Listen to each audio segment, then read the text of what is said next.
Welcome. This is Signal.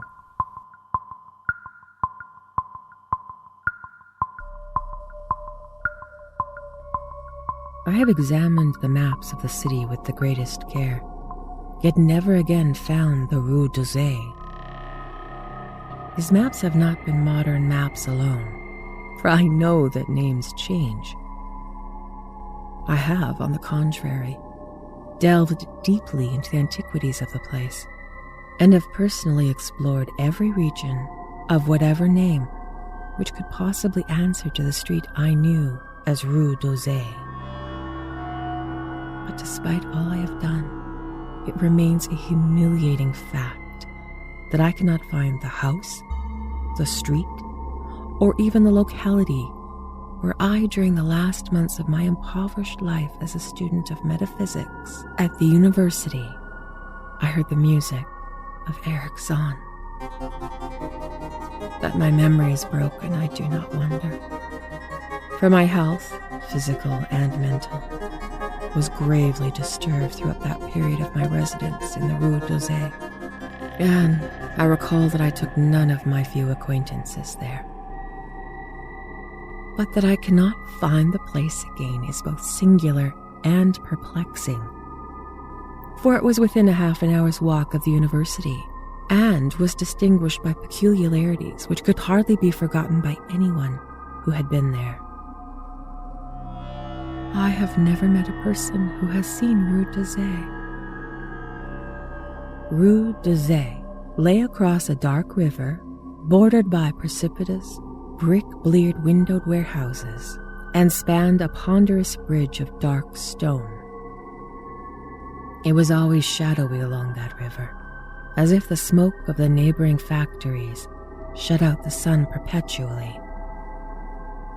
The river was also odorous with evil stenches, which I have never smelt elsewhere, and which may someday help me find it, since I should recognize them at once. Beyond the bridge were narrow cobbled streets with rails, and then came the ascent, at first gradual, but incredibly steep, as the Rue d'Orsay was reached. I have never seen a street as narrow and steep as the Rue d'Orsay.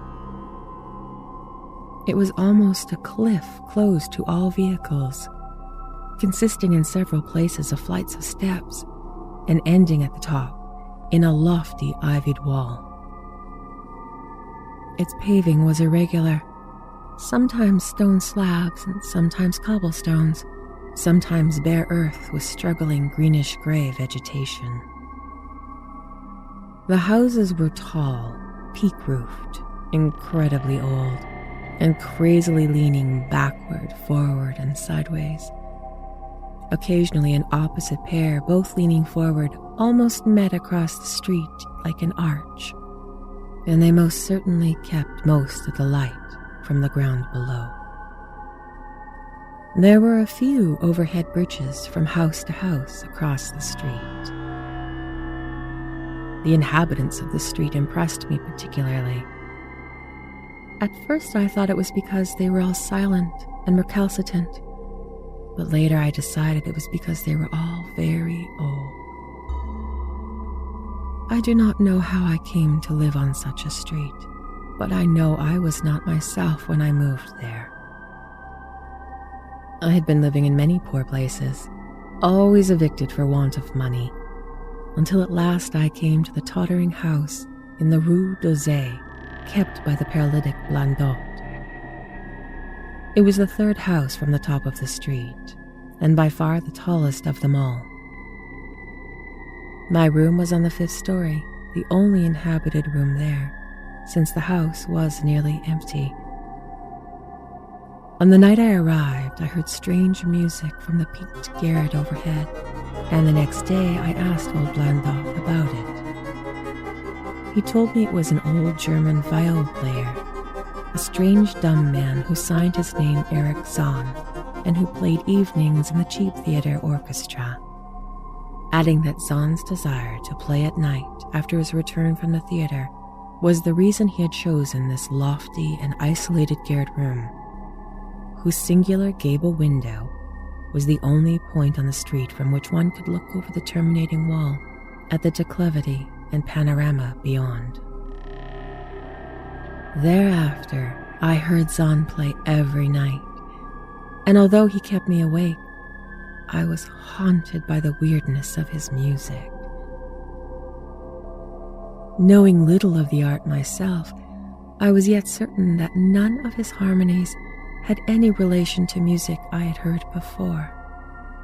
I concluded he was a composer of highly original genius. The longer I listened, the more I was fascinated, until after a week, I resolved to make the old man's acquaintance. One night, he was returning from his work. I intercepted Zann in the hallway, and I told him I would like to know him and be with him when he played.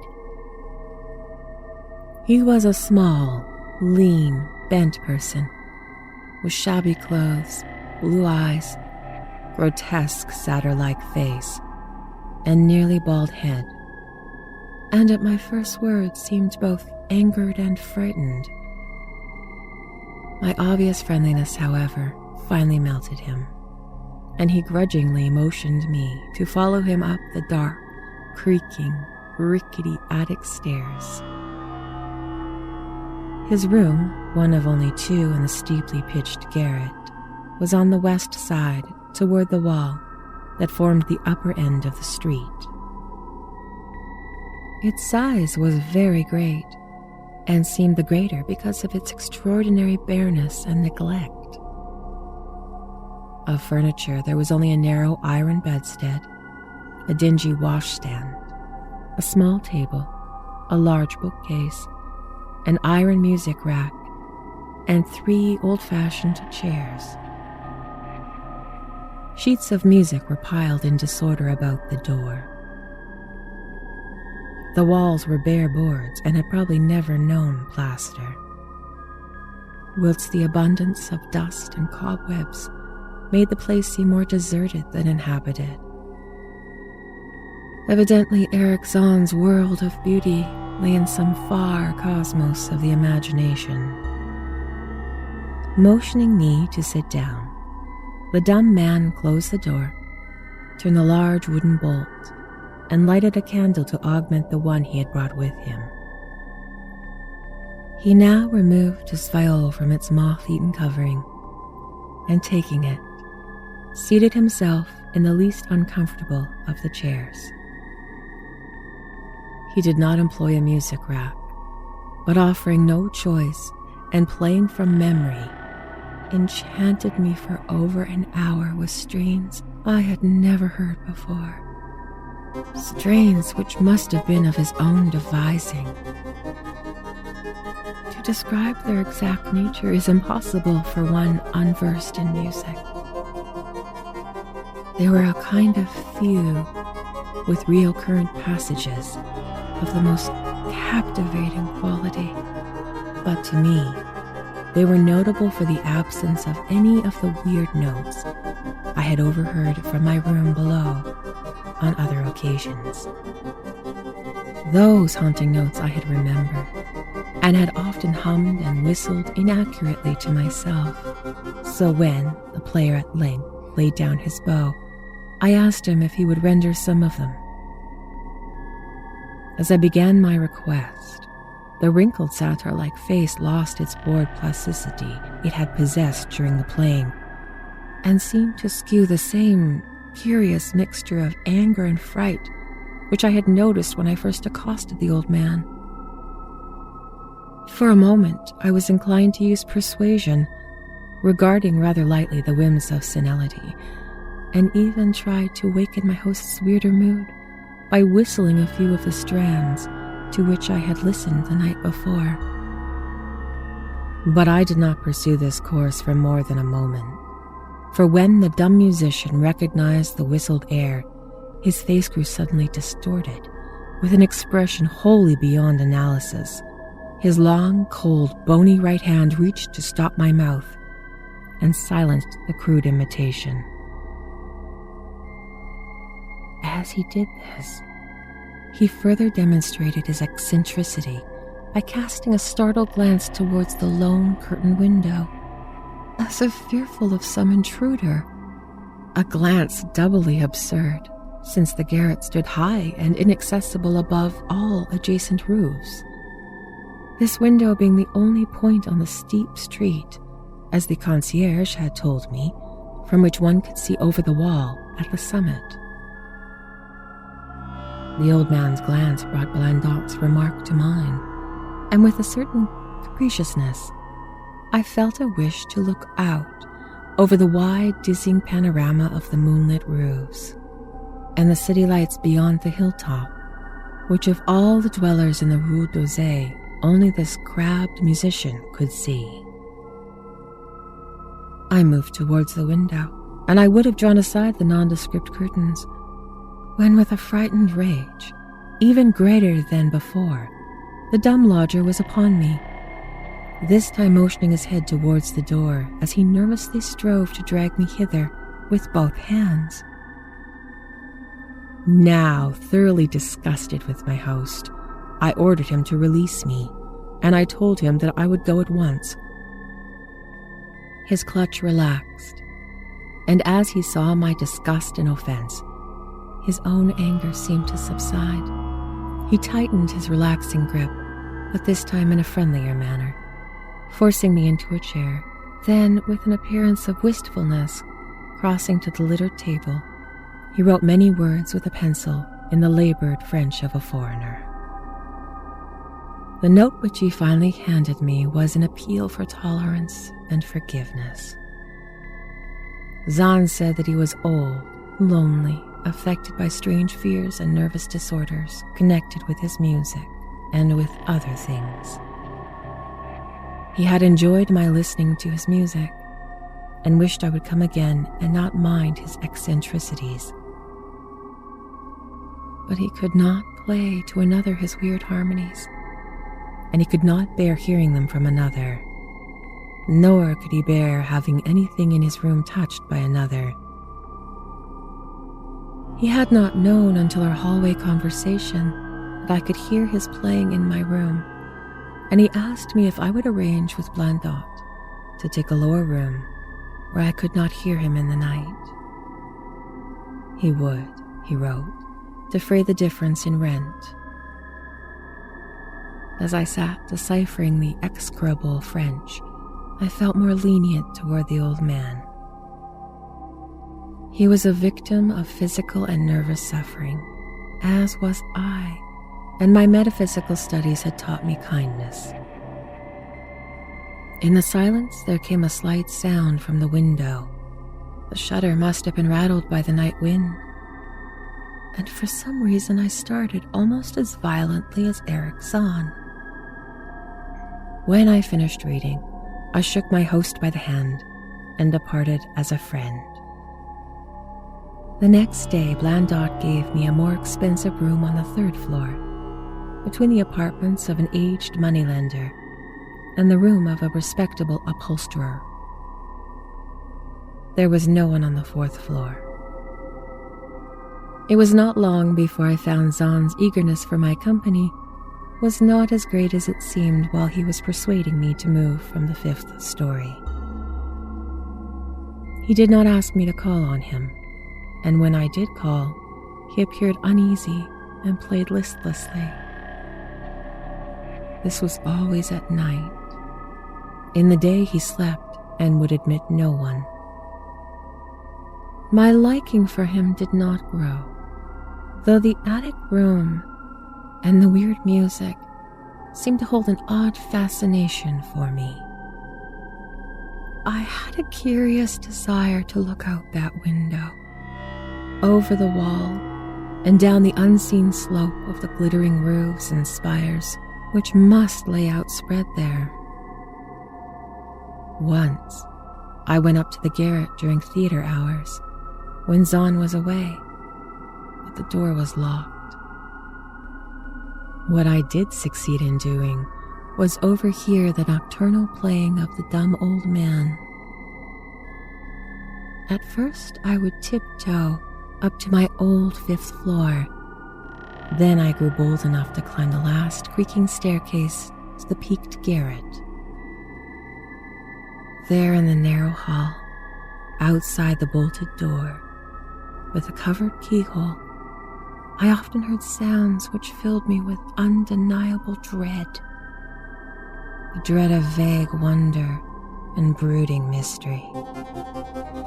It was not that the sounds were hideous, for they were not, but that they held vibrations suggesting nothing on this globe of earth, and that at certain intervals they assumed a symphonic quality which I could hardly conceive was produced by one player.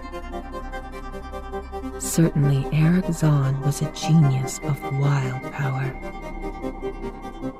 As the weeks passed, the playing grew wilder, whilst the old musician acquired an increasing haggardness and furtiveness pitiful to behold. He now refused to admit me at any time, and shunned me when we met on the stairs.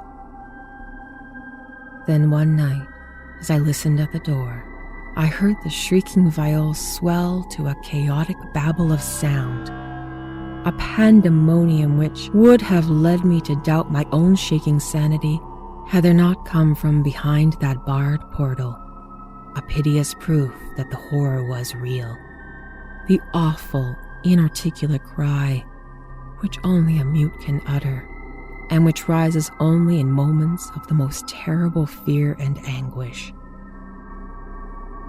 I knocked repeatedly at the door but received no response.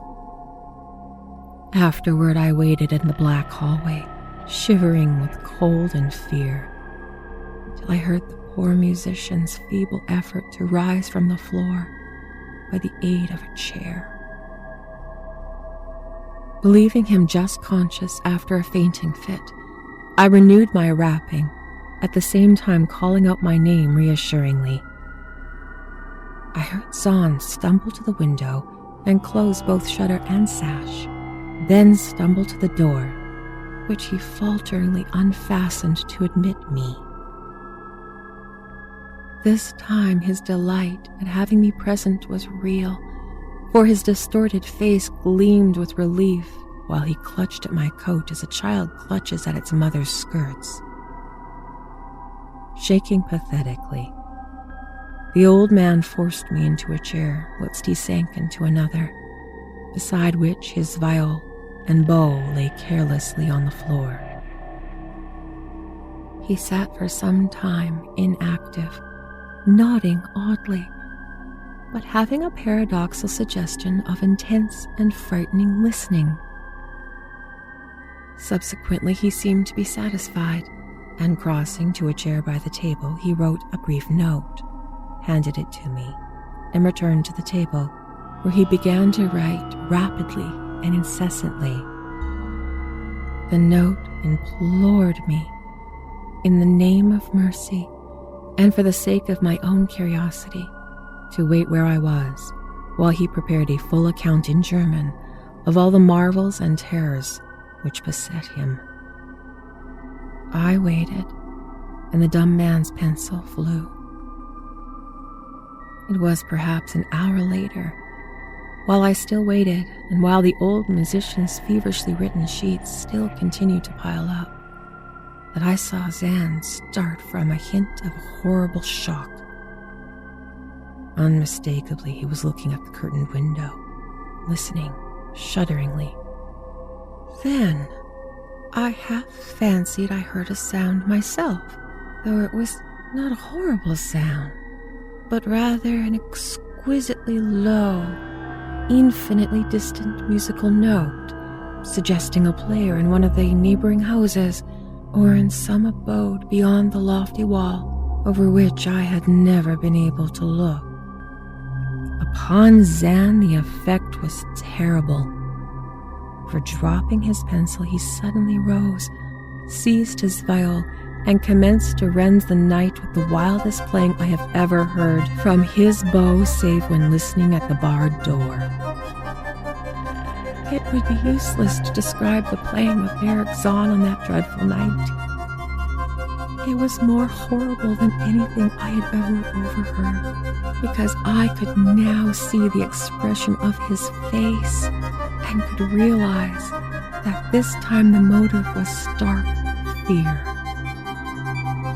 He was making a noise to ward off something or drown something out. What? I could not imagine, awesome though I felt it must be. The playing grew fantastic, delirious, and hysterical, yet kept to the last the qualities of supreme genius, which I knew this strange old man possessed. I recognized the air. It was a wild Hungarian dance popular in theaters, and I reflected for a moment that this was the first time I had ever heard Zann play the work of another composer. Louder and louder, wilder and wilder, mounted the shrieking and whining of that desperate viol. The player was dripping in uncanny perspiration and twisted like a monkey, always looking frantically at the curtained window. In his frenzied strains, I could almost see shadowy satyrs and bacchanals dancing and whirling insanely through seething abysses of clouds, smoke, and lightning. And then I thought I heard a shriller, steadier note that was not from a viol, a calm, deliberate, purposeful, mocking note from far away in the west. At this juncture, the shutter began to rattle in the howling night wind, which had sprung up outside as if to answer the mad playing within. Zann's screaming viol now outdid itself, emitting sounds I never thought a viol could emit. The shutter rattled more loudly, unfastened, and commenced slamming against the window.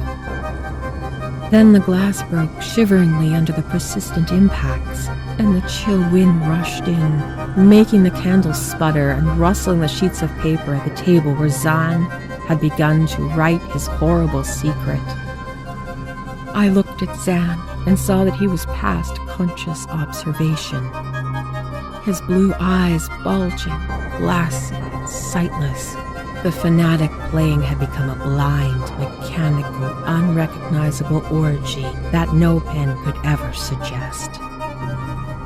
A sudden gust, stronger than all the others, caught up the manuscript and bore it towards the window.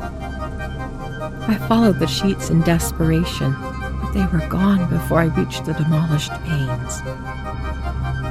Then I remembered my old wish to gaze from this window, the only window in the Rue d'Azay from which one might see the slope beyond the wall and the city outspread beneath.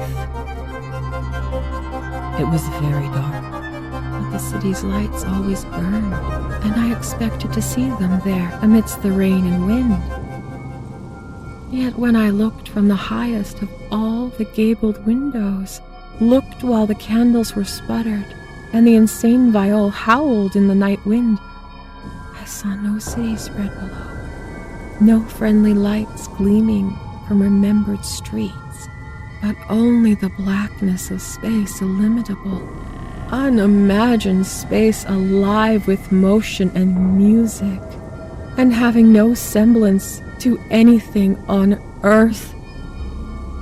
And as I stood looking in terror, the wind blew out both candles in the ancient peaked garret, leaving me with savage, impenetrable darkness and chaos and pandemonium before me, and the demon madness of the night-baying viol behind me. I staggered back in the dark, without a means of striking a light, crashing against the table, overturning a chair, and finally groping my way to the place where the blackness screamed with shocking music. To save myself and Eric Zann, I could at least try, whatever the powers posed to me. Once I thought some chill thing brushed me, and I screamed, but my scream could not be heard above the hideous viol. Suddenly out of the blackness, The madly sawing bow struck me, and I knew I was close to the player. I felt a head, touched the back of Zann's chair, and then found and shook his shoulder in an effort to bring him to his senses. He did not respond, and still the viol shrieked without slacking. I moved my hand to his head, whose mechanical nodding I was able to stop, and shouted in his ear that we both must see from the unknown things of the night. He neither answered me nor abated the frenzy of his unutterable music, while all through the garret strange currents of wind seemed to dance in the darkness and babble. When my hand touched his ear, I shuddered, though I knew not why. I knew not why till I felt the still face, the ice-cold, stiffened, unbreathing face, whose glassy eyes bulged uselessly into the void. And then, by some miracle finding the door and the large wooden bolt, I plunged wildly from the glassy-eyed thing in the dark, from the ghoulish howling of the accursed viol, whose fury increased as I plunged. Leaping, floating, flying down those endless stairs through the dark house, racing mindlessly into the narrow, steep, ancient street of steps and tottering houses, clattering down steps over cobbles into lower streets and the putrid, canyon-walled river, panting across the great dark bridge to the broader, healthier streets and boulevards we know. All these are terrible impressions that linger with me. And I recall there was no wind, and that the moon was out, and that all the lights of the city twinkled. Despite my most careful searches and investigations, I have never since been able to find the Rue d'Orsay. But I am not wholly sorry, either for this or for the loss of the unredeemable abysses of the closely written sheets, which alone could have explained the music of Eric Zann. This is Signal.